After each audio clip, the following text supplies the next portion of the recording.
See, black folks know why they're here. Native peoples know why they're here and how they got here. A lot of Asian folk know, particularly if they're Chinese American, they know they got here because their ancestors were brought over to work on the railroads by the railroad barons who didn't care if thousands of them died laying track 19, 20 hours a day.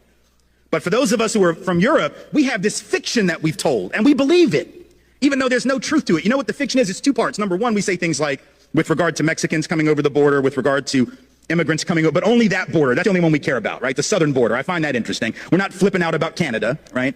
We don't have any of the Minutemen or the anti-immigrant groups sitting off the coast of Nova Scotia with a gun and a scope trying to like pick off the sneaky Canadians that are trying to sneak in here for our superior healthcare system, which after all would be a pretty stupid thing to do. But in any event, we only care about that one border, forgetting for a minute that that border was created at the end of a war that was started on false pretense by this country, after which we jacked half of their country.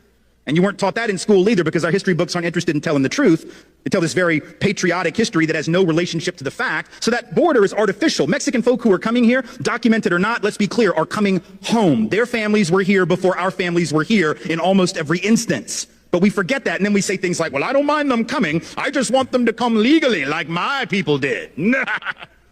The hell does that even mean? Come legally? There was no law to break when our people came. The fact that we didn't break a law that didn't even exist, you don't get cookies for that.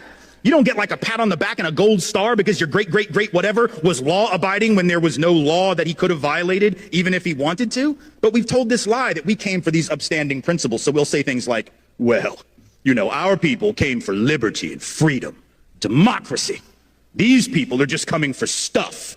They're just coming for jobs. They're just coming for healthcare. They're just coming for stuff. We came for high-minded principle, right? Because we believe that. What kind of third-grade version of American history is that, right? Like when Donald Trump says, well, Mexico's not sending their best. What the hell, you think Europe sent their best? Europe? No, our people were the losers of Europe. I'm not trying to be an asshole. I'm just telling you the truth. Like, our people were the losers of Europe. The winners didn't get on the boat. You understand what I'm saying? The winners didn't leave. Why the hell would you leave if you were winning? Only the losers left because they had no choice. They were dying. They were starving. They couldn't support their families. A lot of them were convicts who were sold into indentured servitude to work for rich European people. They were barely above the level of a slave themselves. The idea that we had these we didn't believe in liberty and freedom.